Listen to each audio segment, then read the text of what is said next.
Liz, how you doing? Hey, Kyle. Good. How are you? I'm good. Thanks for coming and doing this with me. Thanks for the invite. So we are here to talk about Village Wellth. So why don't you start by telling us what that is and maybe why it's special? Sure thing.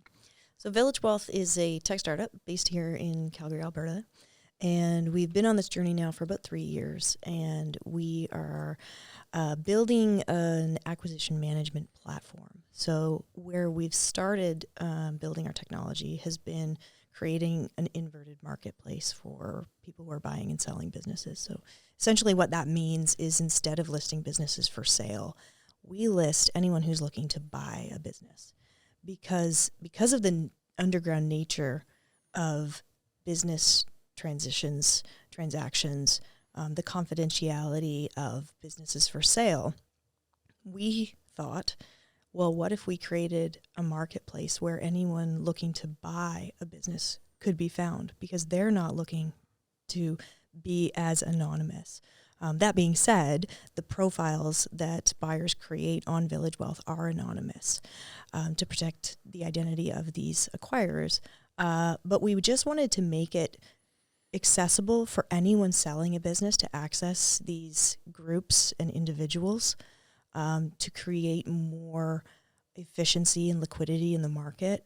And we wanted first-time business buyers to be able to have access to this network as quickly as possible, because the first-time buyers are the ones that are typically in the market to buy these small and medium-sized businesses that are coming up for succession. And all of the data is showing that, and we want to create more accessibility for both sides of the marketplace. Yeah, so you're catering to that person that's buying a job. Is that kind of fair? Yes, in the beginning, but typically the individuals that we host on the platform, they do intend to buy multiple businesses. They do intend to grow the companies that they buy. They just know that they're starting with a smaller business where there's going to be a requirement that they get in, and they are, the manager, the president, the CEO. They're going to be in there on a day-to-day basis operating this company. And that's the end of the market that we're serving, is these individual operators, acquirers. They're typically using their own funds. They're not using private equity funds. They're relying on their own kind of personal savings. And they're buying a job. And so it's, for them, it's twofold. It's an investment strategy as well as an alternative career path. Right. Now, these people, because they're first-time buyers, they don't know what they don't know. Like buying a business, it's a whole thing, obviously. So is there some active coaching involved on your end around? And so what I think about specifically is some first-time buyers, they might not know how to define what the target company is, whether it's revenue or industry or whatever. Like, is there some coaching on your end to help refine that? There is. So we have tried to make it as digital as possible. Right. However, we've realized that we can't remove the human component. And we continue to come up against that. As much as you try and be a technology company, the human connection, and especially in transactions, is critical. It's absolutely critical.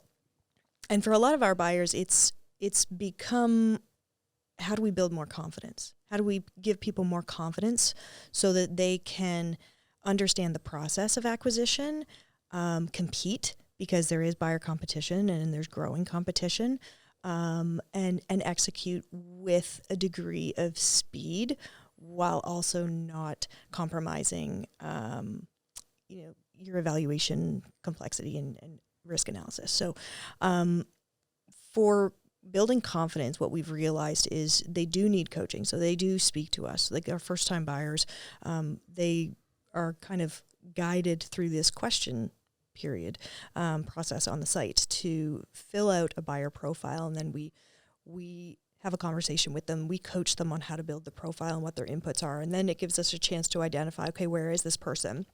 Is this person a serial entrepreneur and they've just never bought a business before?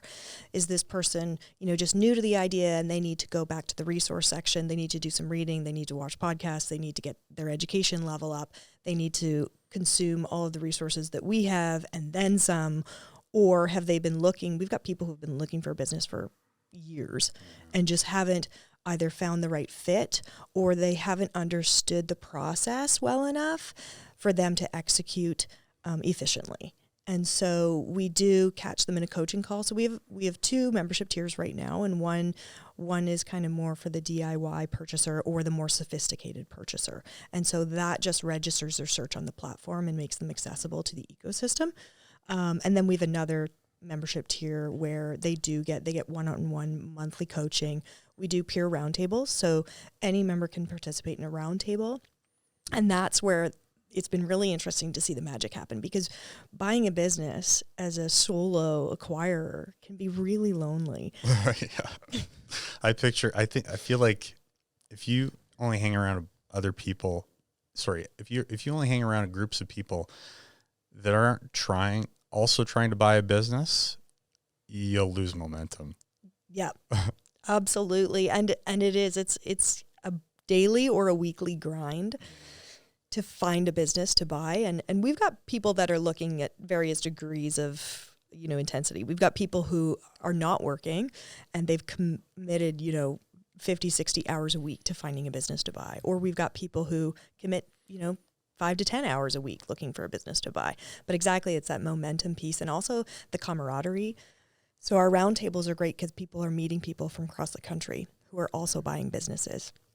And then they're meeting privately and going off and, they're having virtual, one-on-ones, and we're seeing them share deal flow and just, build that community. And that's been really rewarding as well to see these people come together.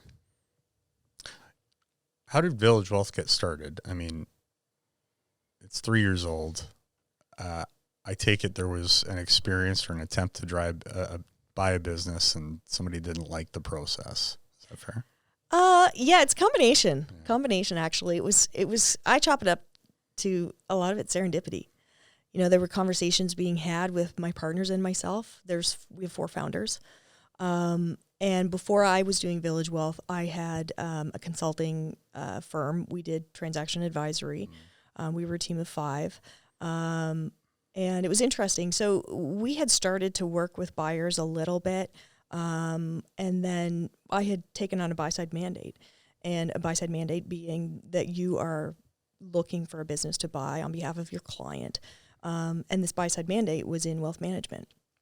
And so as we're looking for, wealth managers who are selling their books, I thought of this guy named Rob Irwin, and he had a platform, and it was pairing investors with financial planners, and the investors had anonymous profiles, and they could contact any of the financial planners on the platform, and they could chat back and forth, and then they could, when they got the advice that they wanted, or they could choose who they wanted to work with under the veil of anonymity, and then they were matched with financial planners who they liked from that point forward. And so I contacted Rob and I said, hey, I'm doing this buy-side mandate. And he was like, well, what do you mean? And so we sort of started to pull on this thread of what's happening in the small business, purchasing ecosystem. And we looked at how it currently exists. You've got, various degrees of people selling businesses across the market.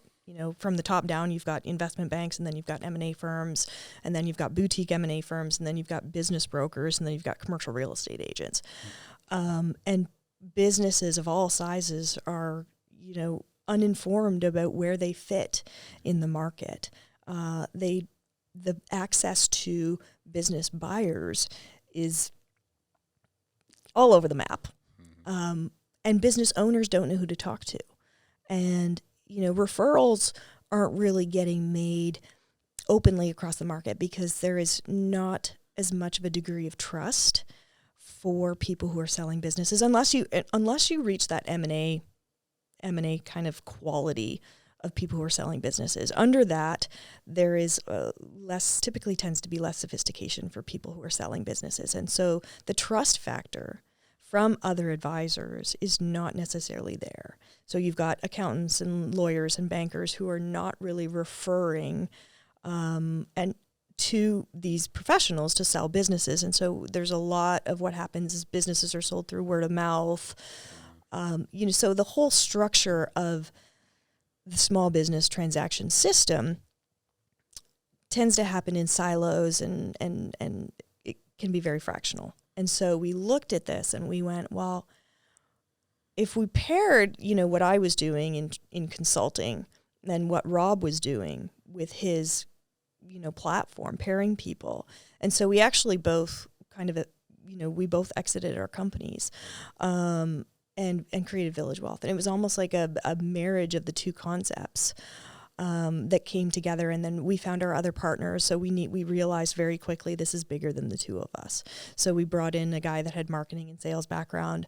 And then Josh Diaz is our third partner, and Giselle Savoie. And Giselle comes with process management and SaaS background and software and exit planning. So she worked for a company called Built to Sell. It's based in Toronto. And the four of us kind of combined our skill sets, and we decided in January of 2020 that we were going to build a buy-side platform and focus more on the buyers. And we just had this concept that if we could empower people from the buy side instead of the sell side as much, that it didn't matter who was selling these businesses.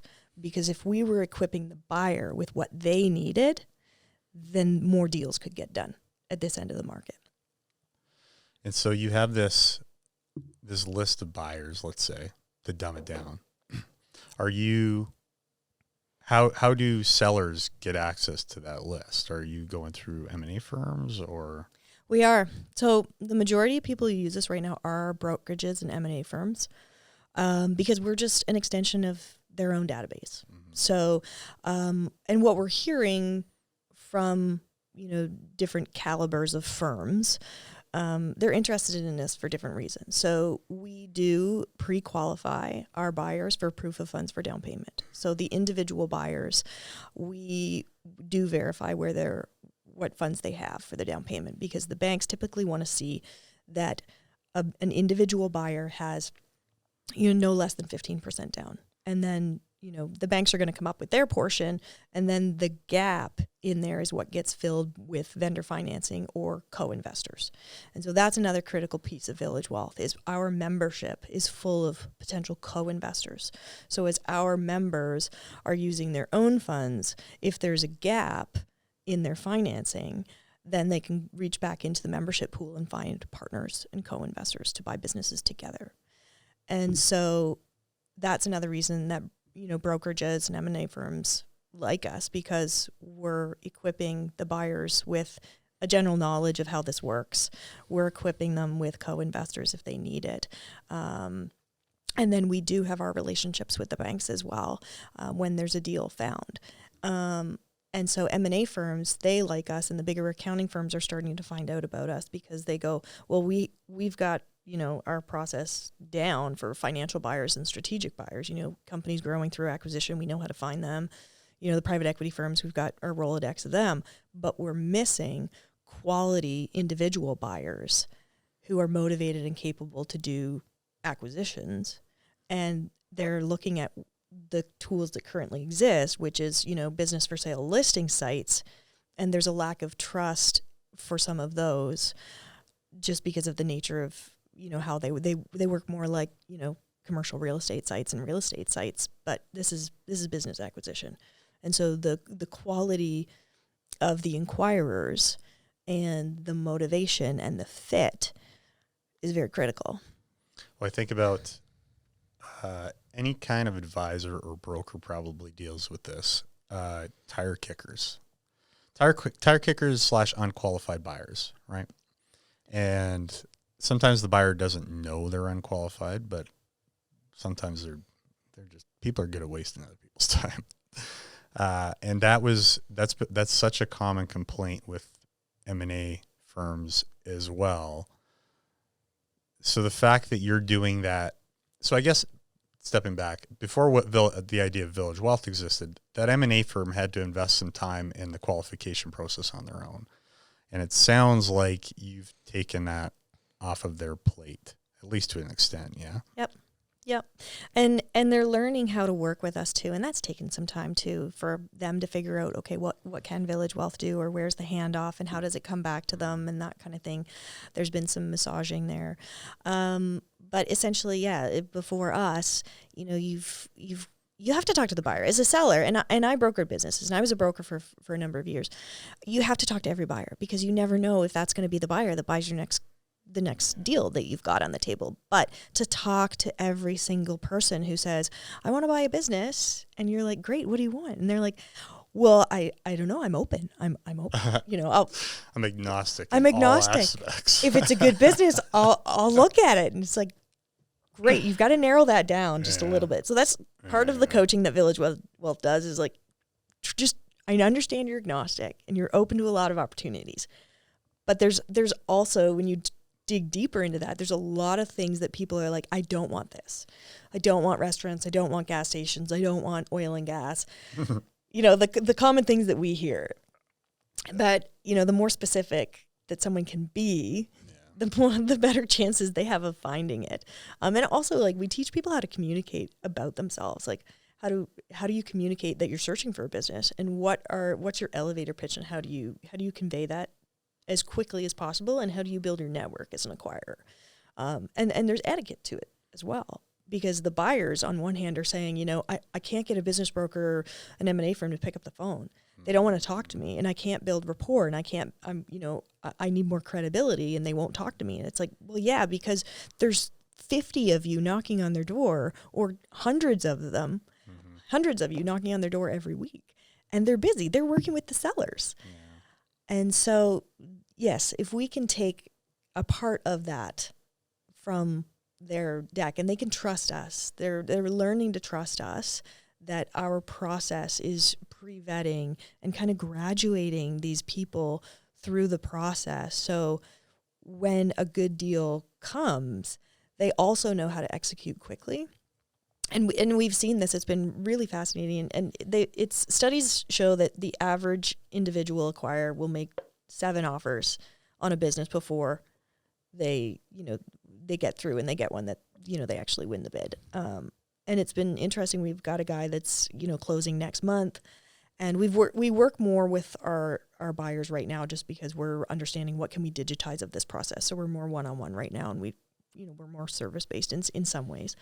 And he made an LOI on a company in like January, and, he lost out on it. There's a couple other buyers at the table.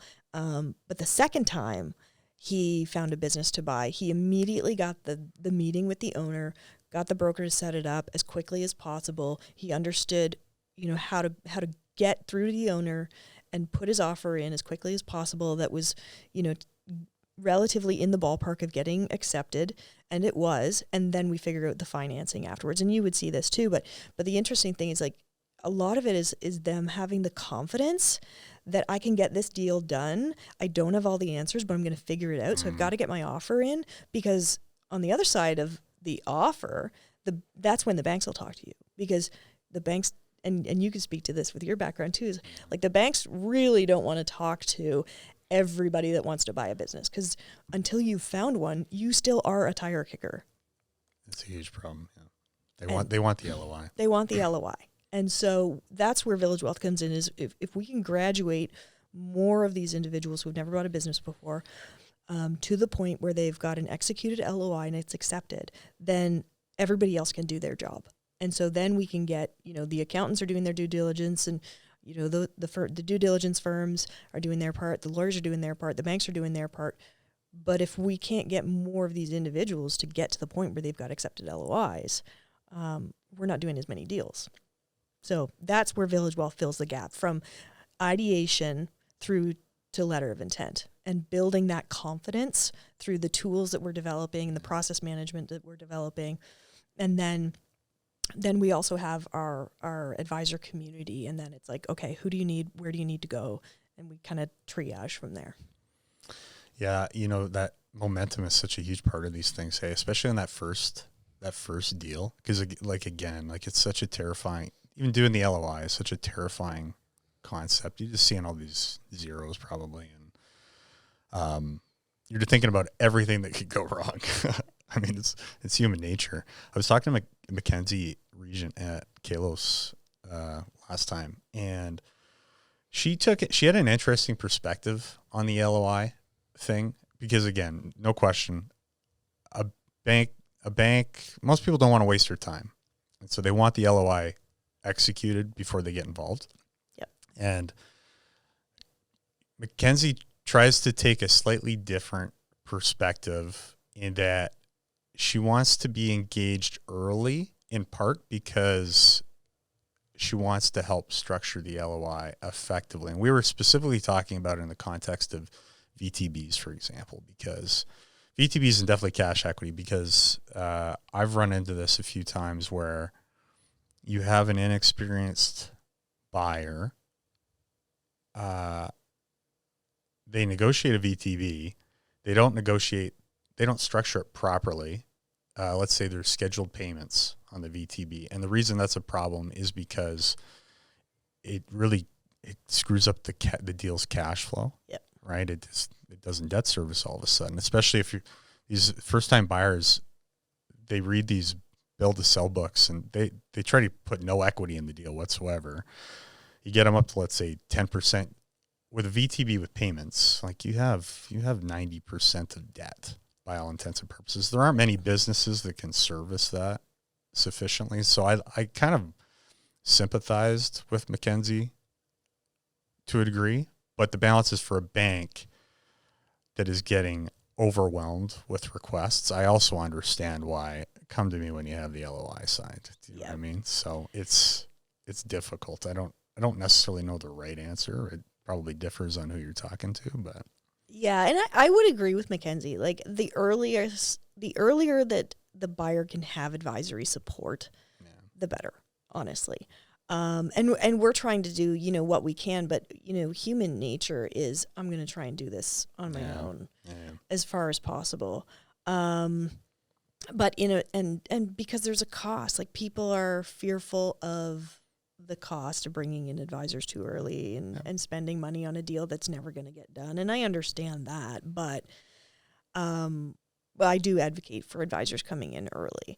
And Mackenzie and Kalos is in a different position because they're there to advocate as an independent third party earlier on, and they play a wonderful role coming in early. And then, the banks are like, well, when you've got that LOI, we'll talk to you. Just they're busy too.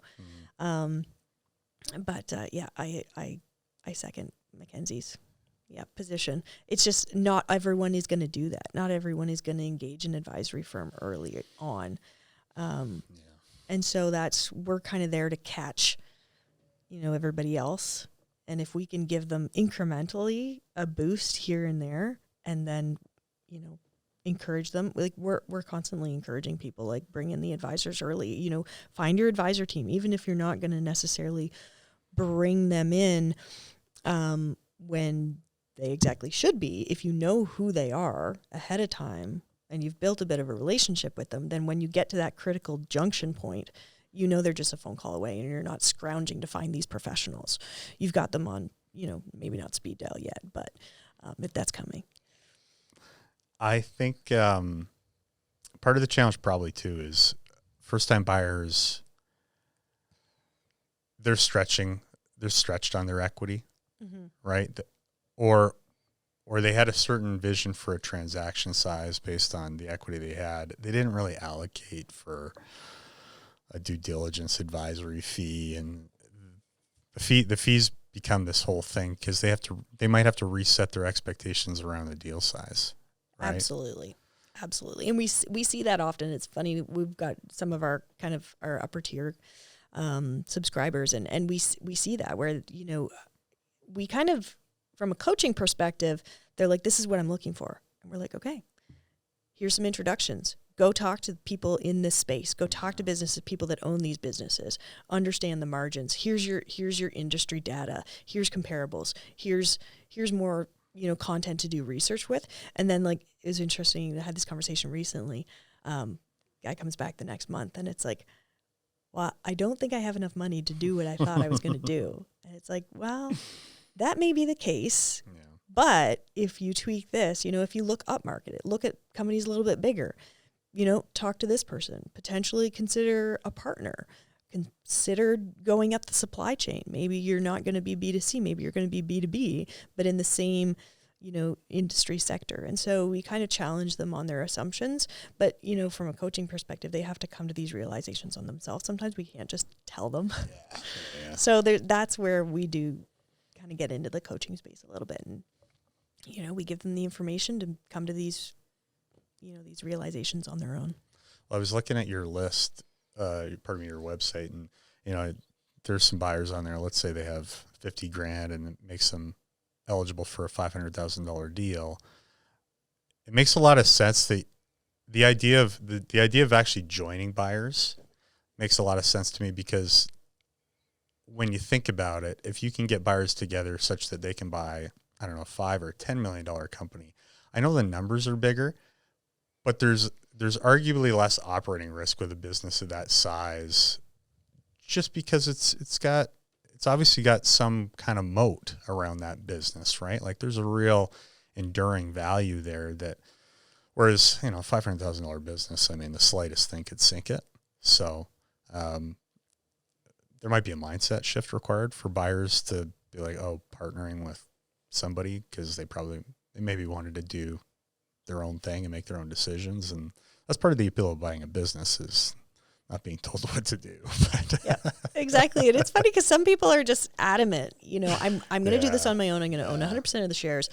I'm going to buy something small. And we do. We suggest, the power of suggestion is, well, have you thought about this? And again, building that confidence that, oh, wow, I didn't realize this was available to me. Mm-hmm. And that's one of the biggest things we find too, is like the awareness that you can actually buy an existing business is still very new. Mm.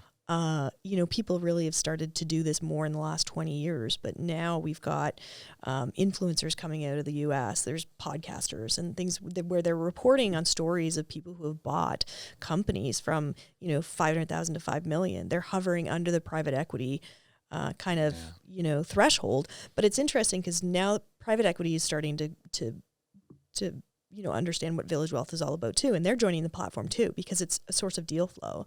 But they're also looking at it and going, if we find a deal first and that business that we find needs an operator, and we can go to Village Wellth and find an equity partner who maybe they don't have as much of their own capital, but they've got the operational experience in this industry. And that's how we want to participate in Village Wellth. Oh, they can search by expertise as well on that platform? It's coming, yeah. So they can browse the profiles and find it, and the way that they find those expertise right now is just by doing an industry search. Oh, okay. So buyers that are interested in specific industries will typically have experience in those industries, if they're being specific. Do you work with search funds at all?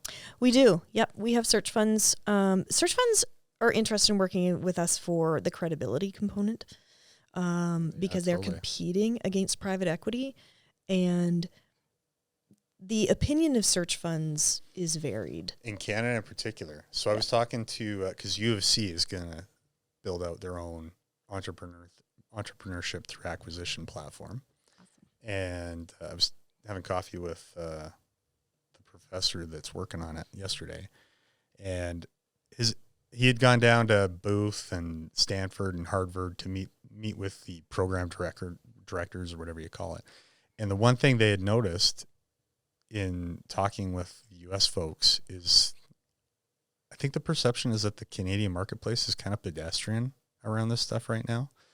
And so we're well behind, but clearly it's catching on, right? It is. And you give a program like that 5-10 years to kind of flourish a little bit, you can build quite an ecosystem around that, right? Yeah, and we need it in Western Canada. Like the search fund community is more advanced in, like, still fledgling for Canadian standards, but in Toronto, I think it's Stegman Elliott is the firm in Toronto that's really pushing search funds and supporting search funds. I think one of the lawyers is like a key investor. Yeah, I think so. I have yet to speak with him, but no, I know who you're talking about. And then Concordia. Their MBA program is the first in Canada, and they brought me in to speak at to the course and to the students there. They run an acquisition through entrepreneurship program, not specifically for search funds, but acquisition through entrepreneurship is a program that they run at Concordia. Yeah, the credibility would be a huge issue, because I've talked to a few search funds and tried to get financing with them, and it's kind of a painful process because they're brand new, but at the same time too, the bank, like, it's a conservative banking culture here. Yeah, very conservative. We get deals done, right? But when you get presented by an MBA student with no professional experience necessarily, even though there's a board in the background, it becomes a bit of a sticking point. It's not helpful, right? Because you just get hung up on that. Yeah, and because what we see too is that search funds, after they search for a period of time, they come down market. So when they start off, they're like, I'm going to buy a business. It's got $2 million in EBITDA. We're going to be off to the races. This is going to be awesome. And then, 2 years later, they're looking in Grand Prairie. With companies, EBITDA that it's like 600,000. Apparently up here, again, this is just anecdotally based off the conversation from yesterday. The Canadian search funds that exist, they're notorious for having a very narrow, keeping a very narrow search geography.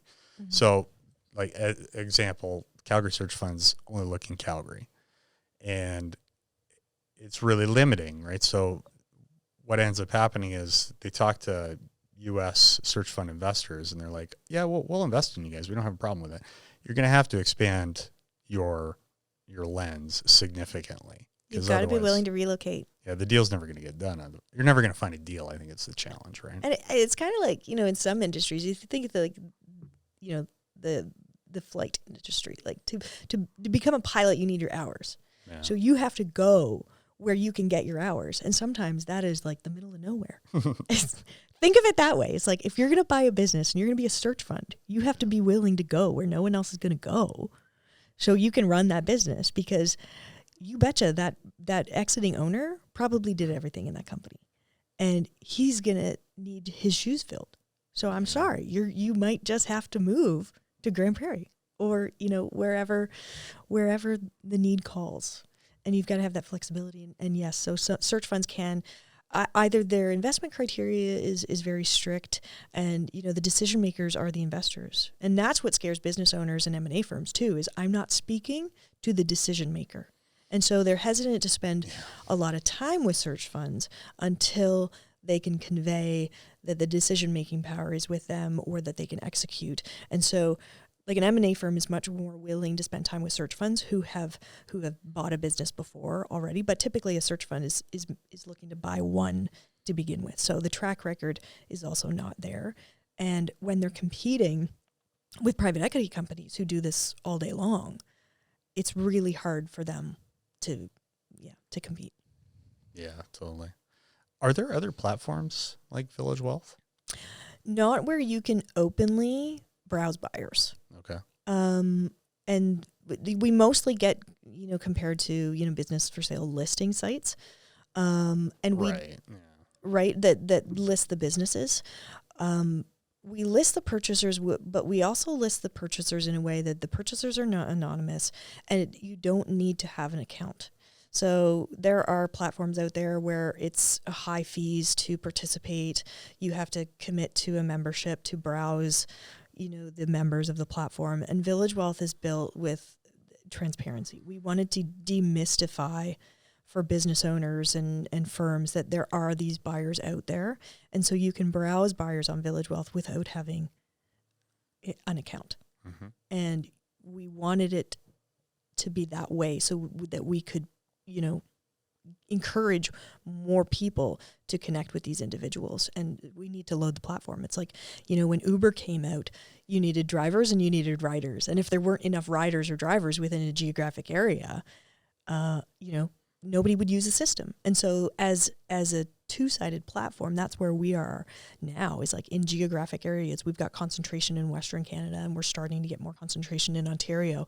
The M&A firms out east are waiting for us to have more buyers in Ontario, because that's where their buyers are coming from, because their buyers are relocating to Atlantic Canada. And so we've got this mixture of populations, but we're also seeing this trend where, we've got M&A advisors in different parts of the country that are repping deals in different parts of the country. So as a buyer, if you're in Calgary or Vancouver, you're going, I need to meet all the M&A advisors in my geographic region. Well, what's happening is we've got M&A advisors in Ontario and New Brunswick repping deals out west, and you're not thinking about networking with them and meeting them and building rapport with them because they're on the other side of the country. But that's what's happening. And so with Village Wellth, we can cross-populate geographically and make those connections happen if someone's not in your backyard. And that's been a really interesting, evolution too. We've had to work very hard to make sure that our geography settings can pair someone who's in Vancouver with someone who's in Ontario, kind of thing. But Rome was built in a day. Especially, I guess, ultimately you're kind of democratizing this process a little bit, because each M&A firm might have a unique buyer's list. Mm-hmm. And what you're trying to do is have a single, ultimately like blue sky, a single list for everyone. Yeah.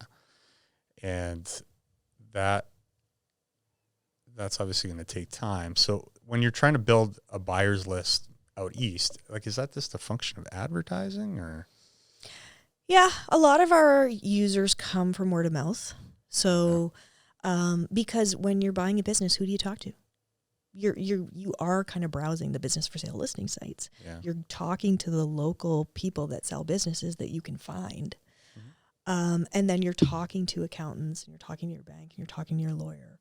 And that's who needs to know about us. So for us, it very much awareness, very much our marketing. And, as a small startup, we're raising capital right now. And that's one of the biggest reasons why, is more people need to know about us. Because in theory, in blue sky speaking, anyone who's in the market to buy a business should have their search registered on Village Wellth, so that anyone selling can have access to them and they can find them through a search. So you're saying that's the primary focus right now, is just expanding footprint? Expanding footprint and developing the tools.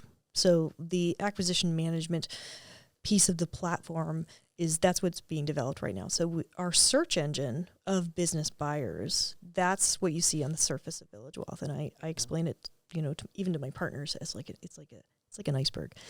You can tell I'm from the East Coast too, if you haven't picked up my accent yet. And so what you see on the top of Village Wellth on the outside of the platform is the search engine of business buyers, that you can come and you can find business buyers. But what's underneath the surface is what buyers get in their membership, which is what we're building behind the scenes right now, which is, data, private company data access, due diligence tracking management, letter of intent automation. So every kind of critical piece leading up to the LOI has, a digital kind of tool built into the membership. But that being said, we have private equity companies that are using Village Wellth. We've got first-time buyers using it. We've got the search funds using it. So we're there. And it's not just about finding deal flow on Village Wellth. Like, what we've seen, too, is more people are finding deals off-platform, but then they're coming back to us for the rest of the assistance that they get. And that's where we want to see more deals close, whether they find them through us. It's not necessarily just about finding a deal through Village Wellth. It's about finding a deal and being able to go the rest of the way, because there's so many junction points where buyers will stumble and the deal will fall apart. And so that's where we're monitoring, the behavior and the psychology as well of the system and the buyers. And where can we incrementally build partnerships with the right organizations to solve this, or where can we build, a stepping stone to the next stage of the process? Is there a universe where you could provide sell-side services as well, or is that just a completely different process and more of a distraction? For us right now, it is more of a distraction than anything. Yes, we could, but there are, and in time we will have to, because we do have business owners that are DIYing it, and they're either business owners that don't want to use a business broker, or an M&A advisor. Typically, when you get into kind of the M&A bracket, your company's doing 5 million revenue up. It's a different process because you are looking for a financial or strategic buyer. And as someone who has exited 2 companies, it pays to have someone managing your deal. Well, it's a full-time job too, right? It's a full-time job. and you want to be able to access the buyers in the marketplace that are the strategics for you.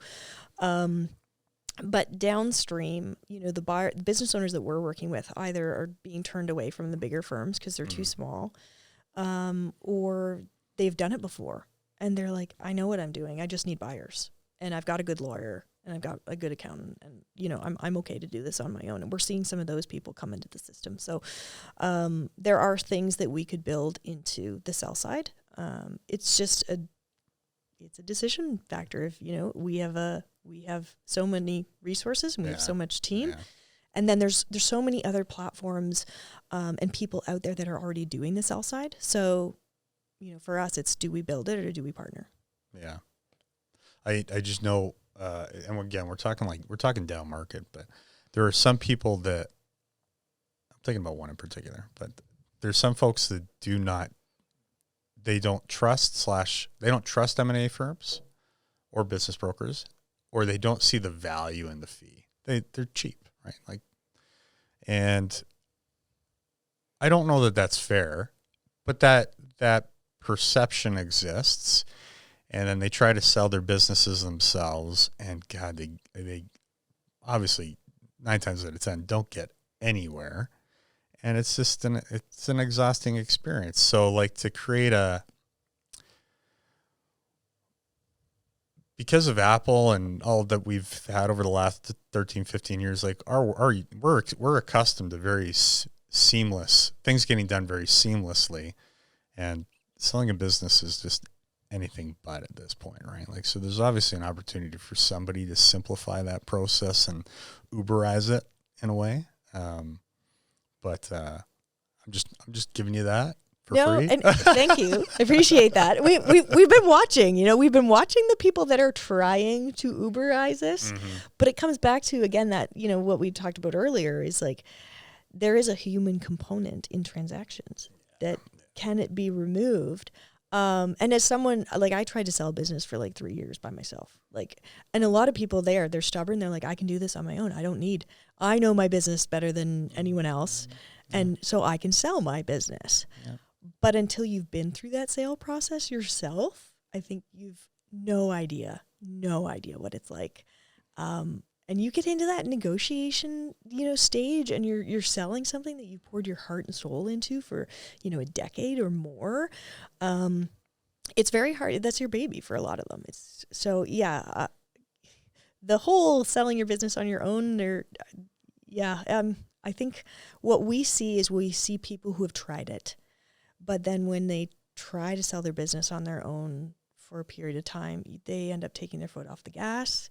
They get distracted. Yeah. We see sales decline. Some people have been trying to sell their business for years. And we've talked to some people who, every other month I've got another buyer. Yeah. I've got another buyer for my business. My lawyer sent me another buyer. My accountant sent me another buyer, but they never seem to close. So yeah, it's messy. It's messy out there. So yes, there's lots of opportunity, lots of room for Uberization. Just depends. What's it like building a tech company with no tech background? Yeah. It's all about surrounding yourself with the right people, for sure. I have a fine arts degree, and then I went into marketing, And then my husband and I bought a franchise. And then we got out of that franchise and I joined a business brokerage. And then just, for me, every stage of my life has been around surrounding myself with the right people. I'm good at, connecting the dots and finding the problems and then going, well, why does this problem have to exist? Let's find a way to solve it. And we solve it by working together with the right people. My partners have tech background, thankfully. I'm a people person. I'm glad somebody has a tech background. Somebody has to have this background.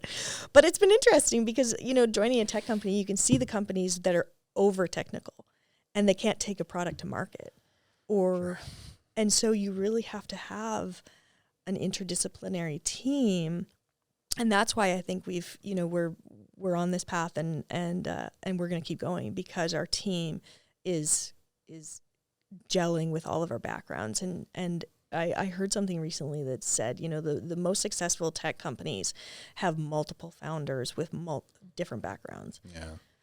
Because you need it. Because as a small team, when you're bootstrapping, you need different people who have sweat equity that are doing the different parts of the company and aren't getting paid as, at least market rate, right? So there's probably value too. And like the reality is somebody with a fine arts background is probably going to look at the same problem differently than somebody with, a finance background. And there's probably value in getting those different types of people in a room and the network effect that comes with that. I mean, different solutions get presented differently. Yeah, absolutely. And just seeing things through different lenses. And,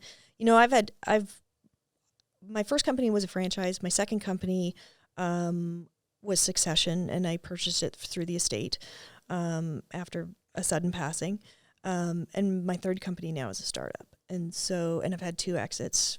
One exit to a franchisor, second exit to another firm, to a strategic buyer.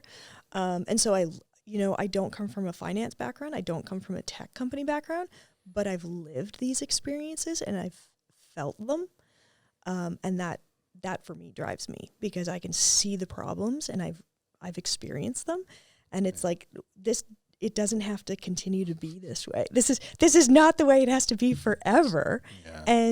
And I talk to, different partners in the ecosystem, and it's like all the solutions are there, but we need to do a better job of working together and connecting together at the right junction point for it to work more efficiently and more smoothly, in my opinion. What else should we know about you personally? I mean, you're obviously super entrepreneurial, like to a fault. To a fault.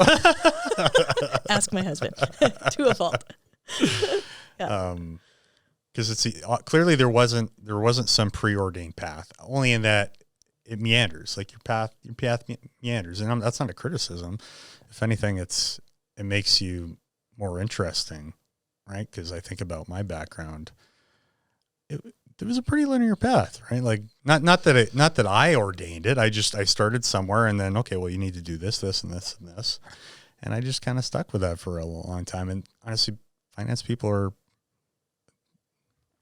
they're usually like that because the banks and accounting firms, like they're built around, this is a particular path to partner or VP or whatever it is. So anytime I meet somebody like you, a bit of a professional gypsy, it's, I don't know if that's a bad word, but it's really fascinating, to be honest with you. I don't really know what compels you to do that, but it's very cool. Thank you. I appreciate that. It's validating. No, definitely, certainly, getting comfortable not having all the answers, getting comfortable not knowing what the future brings. I mean, now I'm finding myself in tech land, in tech startup land. You don't know what next year is going to bring. And we have to experiment and test and pivot incredibly quickly. And we take a lot of lead from our users. The customer discovery that we do with our clients and our partners, we listen a lot because that's how we have to build our product. So I look back and I reflect on my art background, and when you thought that in the art world everything's been done before, how do you be original? And I spent 4 years creating work and putting it in front of my peers on a weekly basis. And we would have a critique on a weekly basis. You would sit in front of your peers, and they would essentially just, kindly rip it apart. And so in my technical training, I was trained to create something, take feedback, pivot, make it better. And so it's interesting because I look back on that training and I go, now I'm in technology, and I'm taking a problem that I lived through with entrepreneurship and taking feedback from peers in the ecosystem and pivoting and trying to make it better. And, we don't have all the answers. We believe that we're on a path that will create solutions for the ecosystem. And at the end of the day, what we're trying to do is make sure that more of these Canadian companies can transition into the hands of the next generation. And in order to do that, we need to empower and equip the next generation with the skills to buy these businesses. And a lot of them have operational and management and sales and marketing experience, but they've just never bought a business before. Yeah. So, on the small end of the market, these businesses, and, for I think the majority of your listeners would understand and know the stats right now that, we have an aging population, and that over 75% of Canada's small, medium-sized businesses are coming up for transition. Well, of that 75%, it's estimated that 49% of the 75 will sell to an outside buyer. So someone who's not family and not management. And so that's roughly almost 500,000 businesses across Canada in the next 10 years. And a lot of them are not going to be sold to private equity, and they're not going to be sold to strategic buyers. So it whittles down this, population of businesses that employ a tremendous amount of people. And there are people that want to buy these companies, but finding each other and finding the right fit is the problem that we're trying to solve with Village Wellth. Final advice for the audience. More awareness that this path exists. Like, yes, our banking system in Canada is, a little bit behind the American system. Access to capital for acquisitions can be challenging, but it is possible and it does exist. We just saw a gentleman buy a business with 10% down recently. It's a $2 million business. Bought it with 10% down. And so things are coming along. Things are moving along. This path is more accessible, buying a business, making a career change, owning a company, and it not being a startup. Like, there is, I think the success rate for startups is 10-15% of startups survive. Yeah. It's estimated that 98% of businesses that are acquired will survive. And there's, in my opinion, there's not enough Canadians that know that this is an option for them. And that's what drives me too, is 10 years ago, my husband and I bought a franchise. We didn't know that you could buy an existing business, and we lost our shirts. And we didn't have to, because we could have bought an existing business. And I'm just committed to more people knowing that this is a pathway that exists. And, the banks are coming around. People are pooling together. Things are changing. And it's an exciting time to be in acquisitions. It's a very exciting time to be in tech. So, if this is a pathway for anybody that has ever just considered it, there's a community out there. There's resources. There's advisors out there to help you. And it's more achievable than you would know. Yeah, the banks are definitely getting there. Maybe not right now, because there's just a lot of crap in the newspaper. But for the right deals, they'll still put money out there. So, where can people find you online? LinkedIn. I'm very active on LinkedIn. Okay. Village Wellth, spelt WELLTH, 2 L's. Tricky. Yes. So Village, spelt the proper way, Wealth, spelt differently, .com. So visit us on the platform. Things are changing on the surface and behind the scenes on a regular basis now. So what you see there now is continuing to evolve. So if you're looking to buy a business, kind of get in now. Right. Be part of the fun. we need more early adopters if you're looking to buy or sell a business. Happy to chat. My team is always available. Whether someone's kind of looking at it tomorrow or 5 years from now, we have room for you. So welcome. All are welcome. Right on. Thanks, Liz. This was very insightful. Thank you so much for having me. I really appreciate the invite. All right.